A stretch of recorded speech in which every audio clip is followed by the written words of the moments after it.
Hola, Omnitrices. Dentro de los versos y dentro del metaverso y dentro de los versículos de los versos mismos, compaginan personajes y personalidades que se van construyendo a medida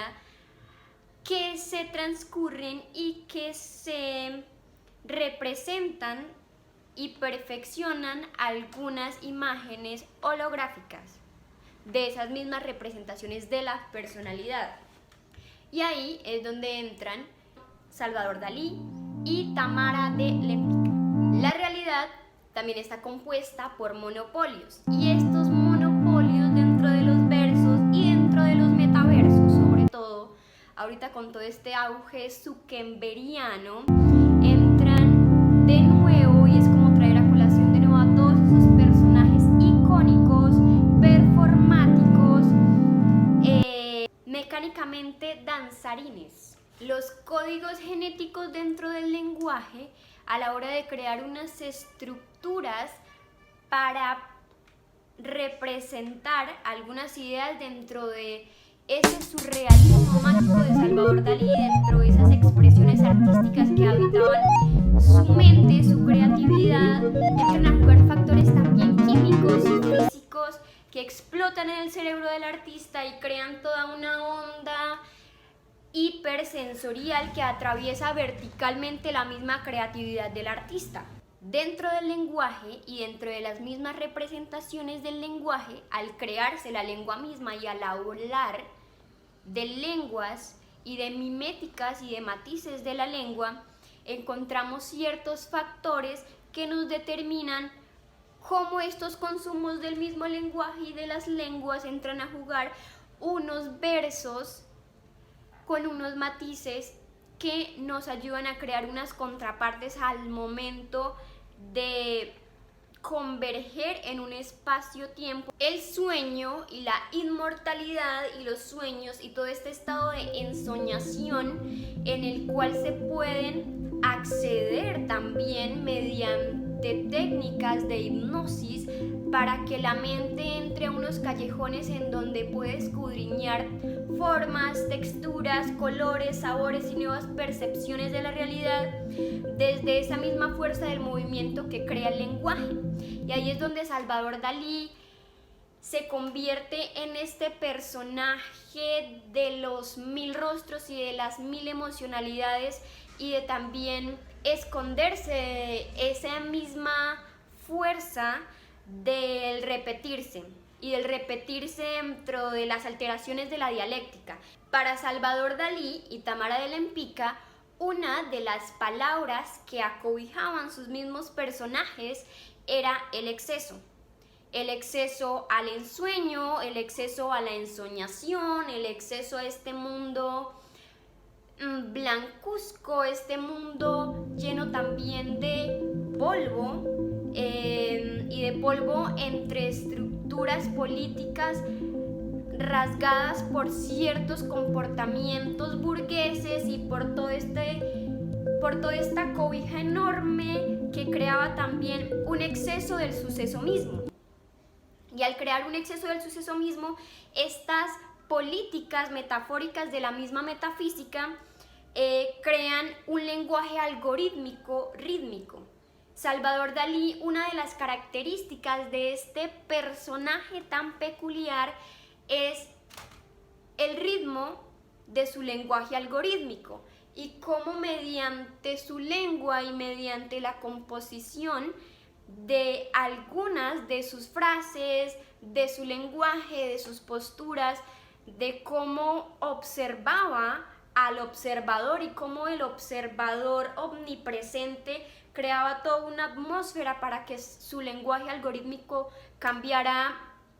y se transformara. Unificar a estos dos personajes es crear una red holográfica del mismo lenguaje. Es como dentro del mismo ceseo de una oveja, o dentro de ese mismo misticismo que produce el zumbido de una oveja, como esa química creativa de unir estas dos personalidades y estos dos cerebros creativos generan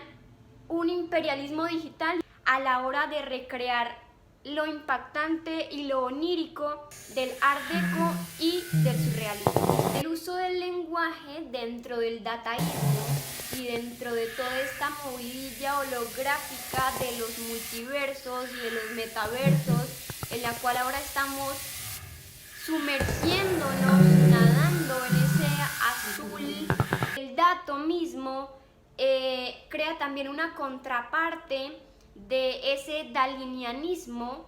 tan genético dentro de las mismas estructuras moleculares a la hora de producir un solo sonido para comunicar una palabra. Y el comunicar la misma palabra y el crear un personaje para entonar y pronunciar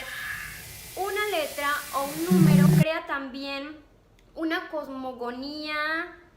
monárquica. San Narciso le daba esa energía y esa vitalidad y ese poderío. Dentro de esas alteraciones del lenguaje, el ácido desoxirribonucleico, ácido desoxirribonucleico o ADN también, para Dalí simbolizaba la inmortalidad, y la inmortalidad de lo intangible y la inmortalidad de lo genéticamente no tangible, y cómo mediante esa sumersión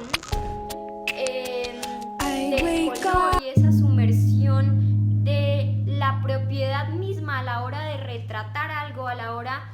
de dibujar algo, a la hora de bocetear algo, también creaba toda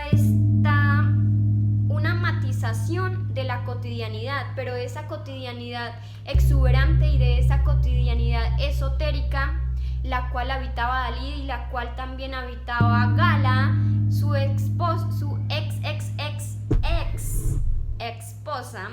porque también es como todo este personaje que Gala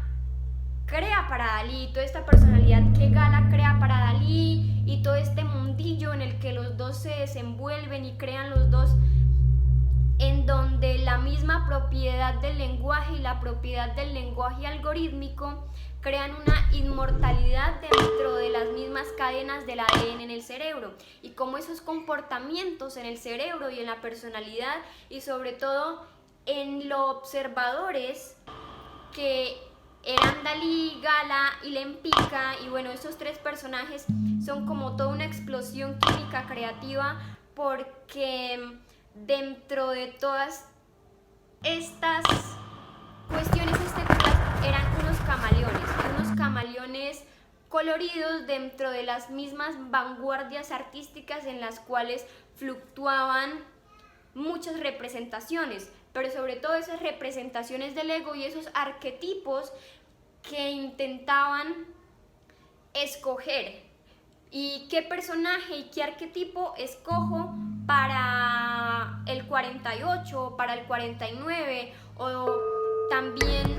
cómo estos personajes crean y reproducen esos algoritmos del lenguaje y este ritmo mimético de las rimas y de los mimos para crear siempre una contraparte crítica y una contraparte estética de la misma posición del otro o del otre. Dalí aseguraba haber encontrado el secreto y la puerta hacia la tercera dimensión y hacia cómo también romper esa tercera dimensión que habitamos y empezar a habitar la cuarta dimensión, la quinta dimensión, mediante esa misma estrategia y ese mismo fluctuar de los excesos a la hora de crear esos monopolios dentro del mismo metaverso, y no dentro del mismo metaverso holográfico, sino del metaverso lingüístico. Y ahí es donde Tamara de Lempicka también entra como a caminar del lado de Dalí, aunque ellos no fueron muy amigos, sino una época en Nueva York donde Tamara de Lempicka llegó a Estados Unidos, tuvo una acogida con su obra enorme, con toda la jet set de Hollywood, y fue como también esta llave mano, así se llama una obra de Tamara de Lempicka, como la llave y la mano entran a crear un conjunto de configuraciones que abren camino y le abren la puerta también a esa tercera dimensión